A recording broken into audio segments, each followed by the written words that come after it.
or really just includes Thursday Night Football, because we've been waiting for TreVeyon Henderson to have this kind of game. We saw big flashes last weekend, and the touchdown equity in this one, Matthew, was off the charts. 24 touches. I mean, it was all TreVeyon Henderson.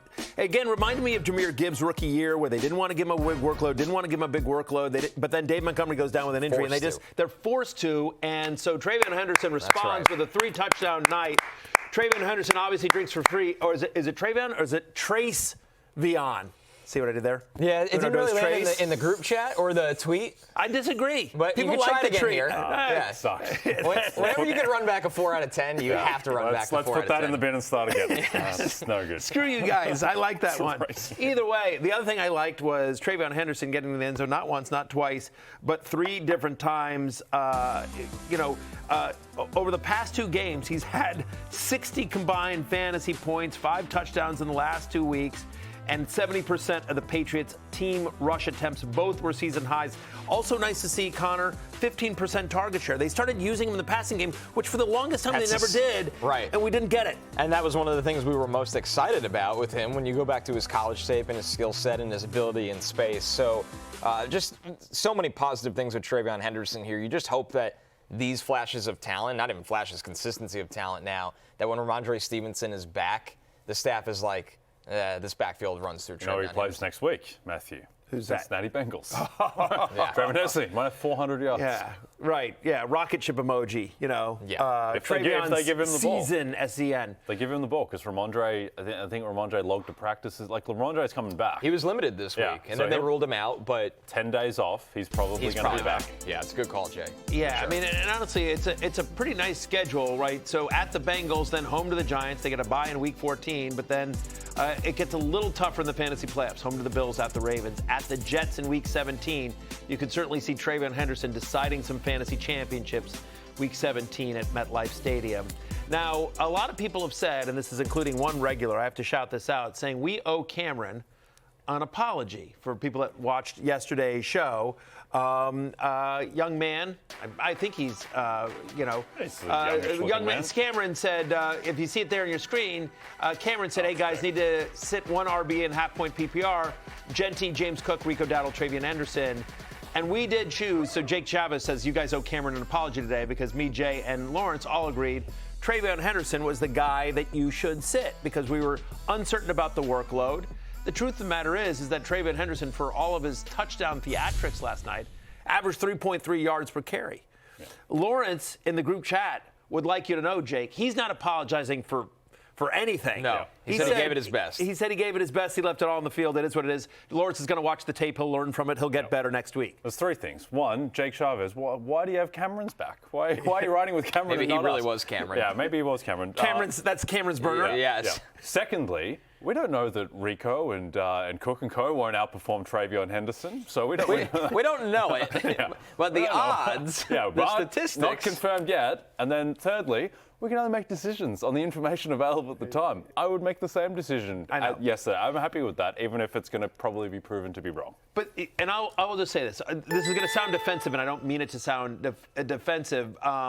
And Cobra Kiger, was he that good last night to steal the starting role? We'll get into that in a second here. But I just want to talk about sort of fantasy football analysis very quickly in a nutshell here, is that it's a little bit like Vegas, and this is what Jay does as well. Like, we make fun of you at you've got the Giants at 80-1, to make the playoffs last year. But your odds said they probably should have been priced at 30 or 40-1. Exactly. Right. And so all we're doing here is you're literally just playing the odds, right? Again, you can be at a blackjack table and you've got 18 and the dealer's showing 10, and so you stay thinking that the dealer's going to bust or that he's going to fall under you, but then he pulls an ace and you lose. And that happens sometimes, but you play the odds more often than not at blackjack or anything like that, and more often than not it will work out in your favor. And so with that answer last night, and this is what you need to do at all times with all questions, all decisions in fantasy football, is you play the odds. What's most likely to happen? Like, TreVeyon Henderson scored 3 touchdowns last night, which is awesome. But that wasn't the most likely outcome. The most likely outcome was not that he was going to outscore James Cook, Rico Dowdle, and whoever the third guy that he had. All three. Yeah. Ashton Genty was a great matchup this week. Like, all guys that get massive workloads. And we were unsure if Travion was going to get as much touches. Again, backup producer Pete in the group chat said, if I told you he was going to get 3.3 yards per carry, would you still have wanted to start him last night? So I just think that sounds defensive, and I don't mean it to. Like, sorry, Cameron. It would have been nice to enjoy that. But we played the odds. What's going on with the Jets' run defense? They lose Quinn Williams, and they immediately shut down everyone in front of them. Yes, and if you look at the history, when he's hurt, this is what it looks like. Yeah. He's that talented of a run defender in the NFL. He's a one-man wrecking crew. So, and Harrison Phillips apparently might have been in a boot all week and then played, which credit to him. But, this is a skeleton defense. But to be fair, they kept Travion. I know that Travion gets the touchdowns, but the yards per carry. They played better than they had any business playing. And they kept last night. Judkins as well to a very inefficient day. Look at the roster out there. Yeah. I mean, this is a skeleton defense, and they did everything they could, but they kept it much closer than I thought they would. As somebody who has Drake May in our league against producer Steven, I was hoping for a much bigger day in this game. Again, played well, 25 of 34, 281 passing yards. Didn't run. He's not running as much recently, which is frustrating as well. And then again, they got in close and they gave it to Travion Henderson. His one touchdown pass was to Travion Henderson. So that was a little bit frustrating as well. He's now been under 17 fantasy points in 2 of the last 3. That only happened twice in his first 8 games.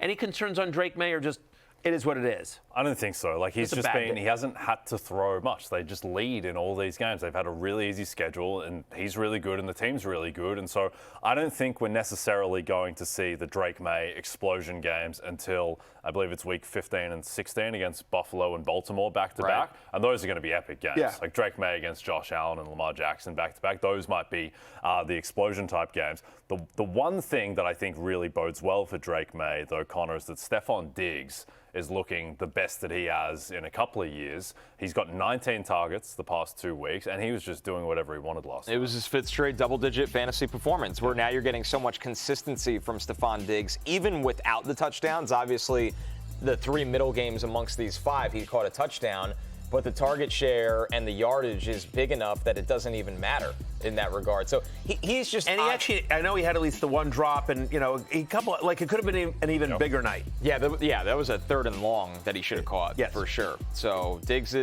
he's Drake May. In an offense that a lot of guys touch the football, at least Diggs brings you consistency. Yep. Even when Ramondre's back, Travion's going to have a week that drives you nuts. That's not his fault. It's going to happen. With Diggs, I just feel like you don't worry about that recently. Yep. Sorry, Matthew, I made a mistake. I erred. His name is not Stephon Diggs. It's Comeback Player of the Year elect Stephon Diggs, making his case. What is he at now? Now he's plus 800 or so. He's in the mix. I don't think he's going to win. But he's in the mix. If he comes home like a steam train, has another big game against Buffalo, I can see it. He looks the best that he has.